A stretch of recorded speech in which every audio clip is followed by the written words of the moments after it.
En ce temps-là, Jésus disait à ses disciples, « Il est inévitable qu'il arrive des scandales qui entraînent au péché.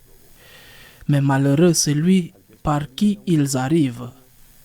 Si on lui attachait au cou une meule de moulin et qu'on le précipite à la mer, ce serait mieux pour lui que d'entraîner au péché un seul de ses petits. Tenez-vous sur vos gardes. Si ton frère a commis une faute contre toi, fais-lui de vifs reproches, et s'il se repent, pardonne-lui. Mais si 7 fois par jour il commet une faute contre toi, et que 7 fois de suite il revienne à toi en disant « Je me repens », tu lui pardonneras. Les apôtres dirent au Seigneur « Augmente en nous la foi ». Le Seigneur répondit « La foi, si vous en aviez gros comme une graine de moutarde, vous diriez au grand arbre que voici, déracine-toi et va te planter dans la mer, et il vous obéirait. » Acclamons la parole de Dieu. Tout d'abord, l'avertissement de Jésus concernant les abus sur les mineurs. Le Seigneur est très clair. Il dit, si quelqu'un scandalisait un de ses petits, il vaudrait mieux pour lui qu'on lui attache au cou une meule en pierre et qu'on le jette à la mer. L'abus de mineurs par des personnes liées à l'Église, non seulement des prêtres ou des religieux, mais aussi des laïcs, est un fléau pour l'Église. Il est possible que cela se soit toujours produit, mais à notre époque, nous le savons, nous le connaissons, et il est même possible que maintenant, ou plutôt dans les années 60 et 80, les abus aient été plus abondants. C'est un fléau, c'est effroyable.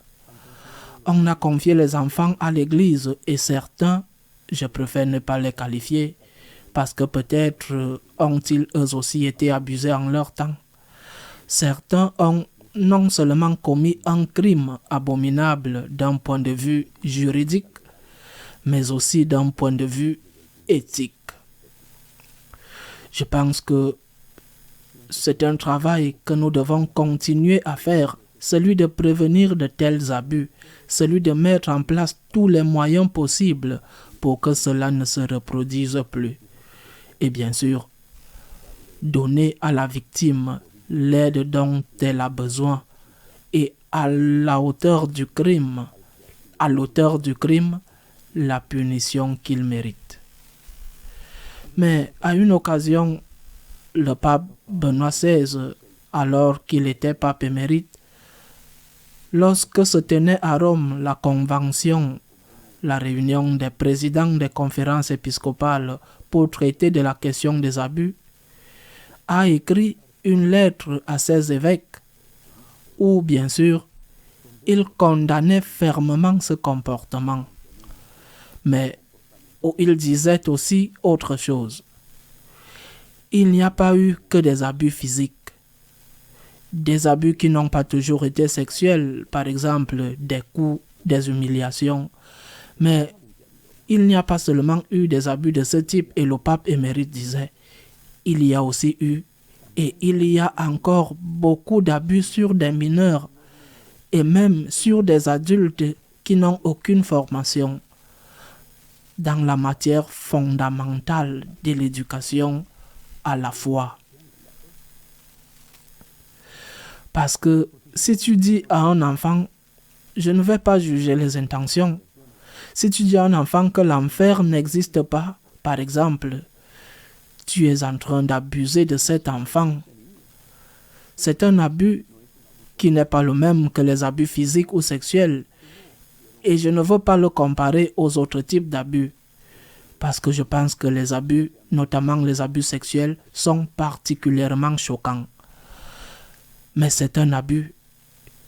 Parce que tu es en train d'éduquer mal cet enfant. Il a été amené à la catéchèse par ses parents qui ont fait confiance au prêtre. Le prêtre l'a mis entre les mains d'un catéchiste qui lui a dit des choses qui ne sont pas vraies. Dans cette église, ils ont mis un signe qui dit « Église catholique », mais l'enseignement n'est pas catholique, c'est un abus. J'ai donné cet exemple parce qu'il est très courant, mais il n'est pas le seul, bien sûr. Si tu dis à l'adolescent que ce n'est pas grave s'il se masturbe, ou que ça n'a pas d'importance s'il a des rapports sexuels avec la fille ou le garçon, ou qui que ce soit, avec cette personne qui l'attire du sexe opposé, ou même de son propre sexe, et si tu lui dis que cela n'a pas d'importance parce que ce qui compte c'est l'amour, tu es en train de lui faire un tort énorme. Et tu diffuses une doctrine qui n'est pas catholique. Pourquoi ces personnes n'ont-ils pas le courage de quitter l'église catholique? Parce qu'ils vivent de l'église et ne veulent pas perdre leur salaire. Mais ils ne sont pas en train d'enseigner la doctrine catholique. Et ils le savent. Ils causent d'immenses dégâts. Ce qui constitue également un abus. Ce n'est peut-être pas aussi grave qu'un abus sexuel, mais c'est aussi un abus. Donc, cela aussi sera jugé par le Seigneur. Et à eux aussi, comme les autres. Je ne sais pas si la meule en pierre qui leur sera mise autour du cou sera plus petite, mais Dieu les jugera aussi. Parce qu'ils proposent une doctrine hérétique, néfaste, comme si c'était une doctrine catholique. Et ces enfants et adolescents, dans de nombreuses écoles religieuses, lors de la catéchèse, dans les paroisses, boivent ce poison comme s'il s'agissait de l'élixir de la santé. Et ils en payent ensuite les conséquences. L'évangile d'aujourd'hui termine en parlant du pardon. 70 fois 7, c'est-à-dire toujours. Et j'aime beaucoup la réponse que donnent les apôtres à ce commandement. Pas ce conseil, mais commandement du Christ. Il faut toujours pardonner. Naturellement, à ceux qui se sont repentis, les apôtres sont conscients que c'est très difficile et c'est pourquoi ils disent à Jésus, augmente en nous la foi. Augmente notre foi, c'est-à-dire augmente notre amour afin que nous puissions faire cette chose si difficile que tu nous demandes de faire. On a fait du mal, par exemple, à mes enfants. Augmente ma foi. Seigneur, pour que je puisse pardonner. Je dois pardonner, mais c'est très difficile pour moi. Augmente ma foi, Seigneur. Ainsi soit-il.